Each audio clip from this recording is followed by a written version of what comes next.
Saludos mis hermanos, les saludo en el amor de Dios, que ese infinito amor de Dios esté con ustedes, que la gracia de nuestro Señor Jesucristo y la comunión del Espíritu Santo los acompañe siempre. Una vez más en nuestras lecciones de discipulado, hoy empezamos con nuestra segunda lección que se titula Un nuevo amo, el señorío. Son clases de discipulado que nos va a ayudar a entender nuestra identidad como cristianos y seguidores de Cristo Jesús. Que el amor de Dios nos dé la sabiduría y el entendimiento para poder entender y comprender sus santas escrituras. Hermanos y hermanas, un abrazo y empezamos. El título de hoy es Un nuevo amo. La lección número 1 fue un nuevo comienzo, la salvación. Y hoy nos toca el señorío. Y nos vamos a ir en el libro de Hechos, capítulo 2, verso 36. Capítulo 2, verso 36. Dice la palabra de Dios, Reina Valera: sepa pues ciertísimamente toda la casa de Israel que a este Jesús, a quien nosotros crucificasteis, Dios le ha hecho Señor y Cristo. Gloria al Señor.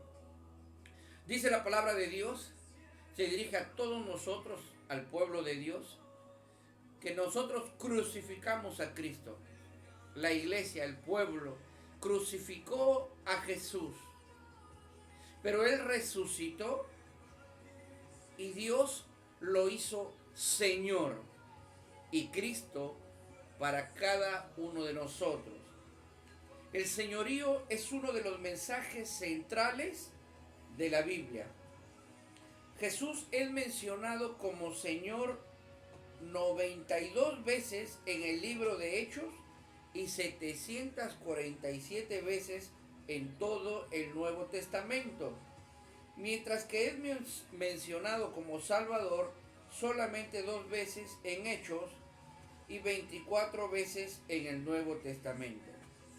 El énfasis bíblico es más fuerte, superior, en el concepto de señorío.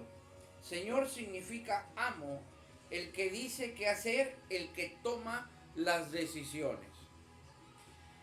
Cuando nosotros vivimos en pecado, no es que nosotros hayamos tomado decisiones propias, no. Eso es lo que nos hace creer el enemigo, el sistema, el mundo, pero en realidad hemos sido, dice la palabra de Dios, hijos de Satanás. Dice la Biblia, quien hace lo malo es hijo del diablo, y quien hace lo bueno es hijo de Dios. ¿Sí? Cuando nosotros somos salvos, cuando Jesús nos envía ese salvavidas, cuando tú abres tu corazón y dejas que Jesús sea tu Señor y tu Salvador, pues empieza una nueva vida. Las cosas viejas pasaron y aquí son hechas nuevas. El viejo Arturo, el viejo José, la vieja María murieron para empezar una nueva vida.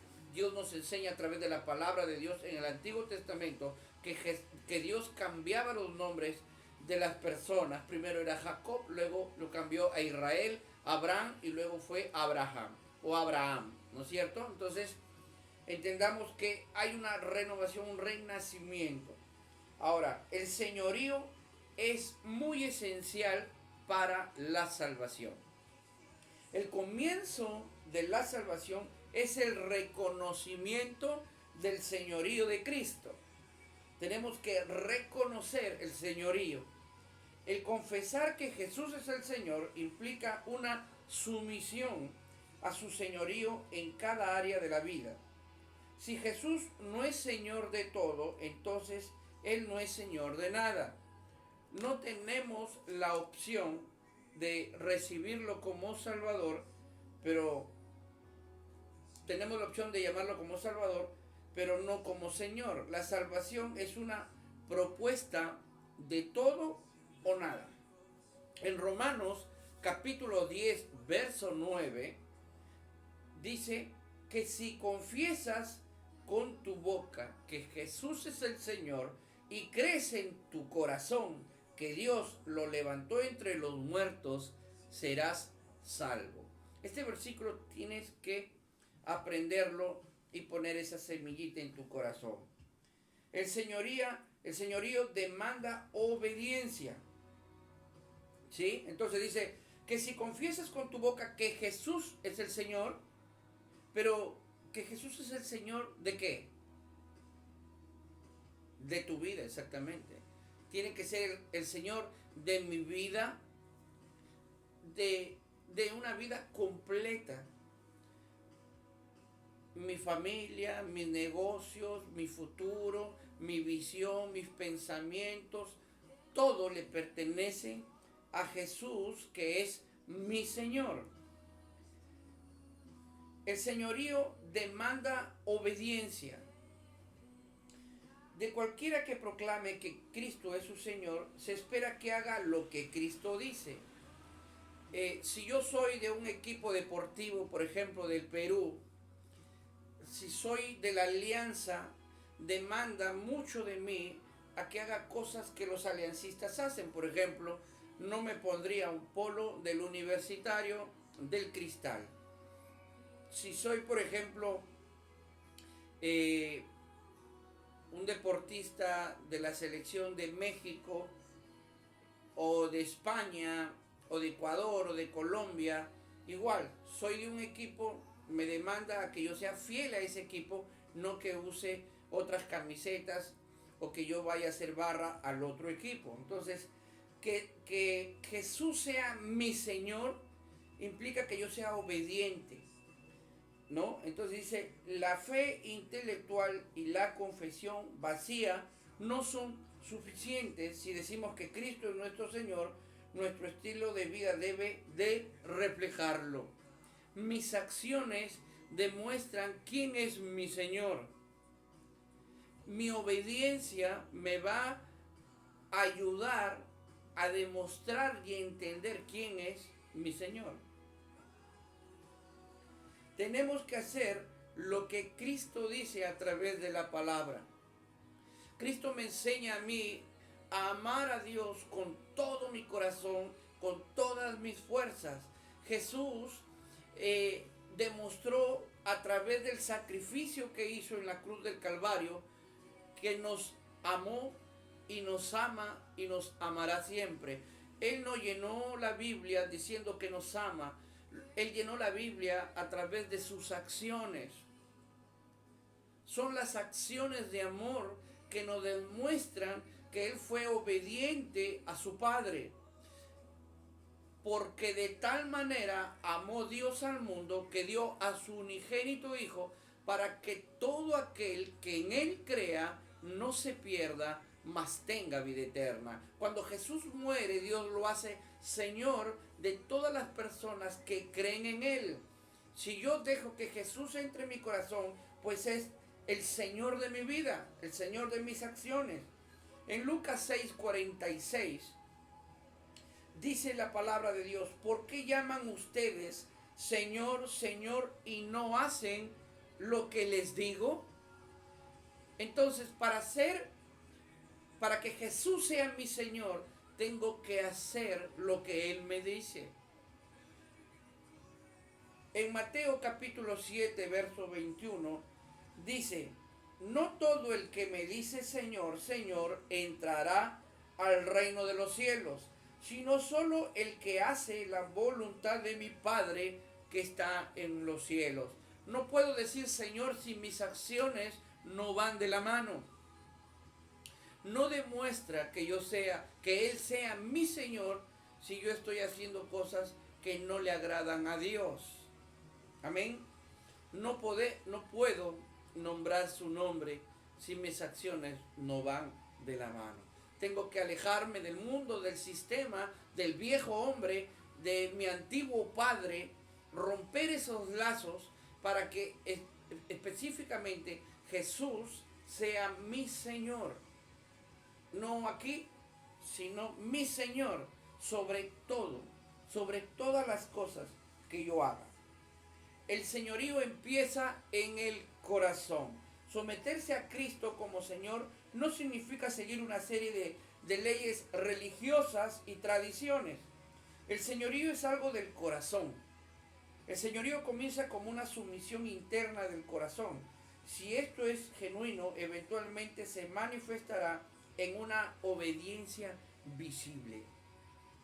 Cuando Dios envía a Samuel y le dice, anda a la casa de Elí y escoge uno de sus hijos para que sea el sucesor de Saúl, para que sea el rey de Israel, dice la Biblia que cuando Samuel ingresa a la casa de Elí, ve a Eliab, que era el hijo mayor, que era uno de los resguardos del rey Saúl, era un hombre imponente, un hombre grande, un hombre que se respetaba por lo que físicamente él era. Samuel vio y dijo, él va a ser el rey, él tiene los requisitos para ser rey, para ser el sucesor de Saúl. Y Elí pues dijo, bueno, él sí, tiene todos los requisitos para ser el rey. Pero Dios lo ve y dice, no, deséchalo. Dios no vio las apariencias. Dios le dice a Samuel, yo no soy como el hombre. El hombre ve apariencias. Yo no veo como el hombre ve. Yo no veo apariencias. Yo veo el corazón. Así que le trajeron el segundo hijo, el tercer hijo, el cuarto, el quinto, el sexto, hasta el séptimo hijo, y Dios dijo no. Se basaron a apariencias, pero Dios dijo no. Entonces Samuel le dijo a Elí, tráeme si tuvieras algún otro hijo, y lo trajeron a David, y Dios dijo, él es. Y ungieron a David como rey. Y dice la palabra de Dios, cuando David fue ungido, el Espíritu de Dios estuvo siempre con él. Miren cuán importante es que Dios ve el corazón y no ve las apariencias. Dios ve el corazón, que tú tengas su corazón. Jehová dijo que David tenía el corazón de Dios, ¿verdad? Entonces tenemos que aprender a tener el corazón de Dios y cumpliendo sus mandamientos. Jesús dijo, améis los unos a los otros, así como yo os amé, améis los unos a los otros. Tenemos que amar a los demás. El señorío es un caminar continuo, también es un estilo de vida, como la salvación. Hoy ya no puedo sentirme gozoso y salvo, que si hoy muero me voy al cielo y mañana estoy con dudas porque pequé o porque hice algo malo y ya pensé que el infierno es mi destino. No, la salvación y el señorío es un estilo de vida. Nosotros empezamos nuestra vida cristiana reconociendo que Jesús es Señor. Debemos de continuar caminando bajo su señorío por el resto de nuestras vidas. El señorío no es tener una sola experiencia con Dios, sino desarrollar un caminar con Dios para toda la vida.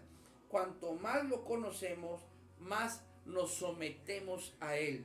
En Colosenses capítulo 2, verso 6 dice, por eso, de la manera que recibieron a Cristo Jesús como Señor, vivan ahora en Él. Gloria a Dios. Nuestra boca es un instrumento, un arma letal. Cada vez que tú mencionas a Jesús como tu Señor, las tinieblas tiemblan, las potestades y huestes demoníacas tiemblan. Dice la Biblia que toda rodilla se dobla en el nombre de Jesús, que es sobre todo nombre. Y si tú lo haces tu Señor, Él te va a guardar y te va a proteger. Si tú eres mujer o hombre, siempre utiliza el nombre del Señor y eso te va a poner en lugares altos. A veces nos avergonzamos decir que somos cristianos, mas Pablo dijo, yo no me avergüenzo del evangelio porque es poder de Dios. Amén. Como aplicación personal hay que hacernos unas preguntas. ¿Hay áreas en tu vida que no has sometido todavía al Señor de Jesucristo? ¿Están tus relaciones bajo su señorío? ¿Están tus finanzas bajo su señorío? ¿Está tu tiempo sometido a su señorío? Tener a Jesús como nuestro Señor es un estilo de vida. vamos a orar, vamos a terminar esta lección pidiéndole a Él que sea nuestro Señor. Si todavía no has puesto a Jesús como tu Señor, es momento. Y repite conmigo: Señor Jesús, te pido perdón si no te he dado el lugar correcto en mi vida. Te doy la libertad y declaro con mi boca que tú eres el Señor de mi vida y que todo lo que es mío te pertenece. Tú eres mi Señor y mi Salvador. Renuncio a haber tenido en mi vida falsos dioses, falsos señores y falsos amos de mi vida. El nuevo amo de mi vida eres tú, Señor Jesús, mi Cristo. Amado Dios, te doy las gracias por la oportunidad que me das de cada día conocerte más. En el nombre de Jesús, amén. Hermano y hermana, Dios te bendiga y te guarde, que el Santo Espíritu esté contigo y será para la próxima lección. Un abrazo y muchas bendiciones.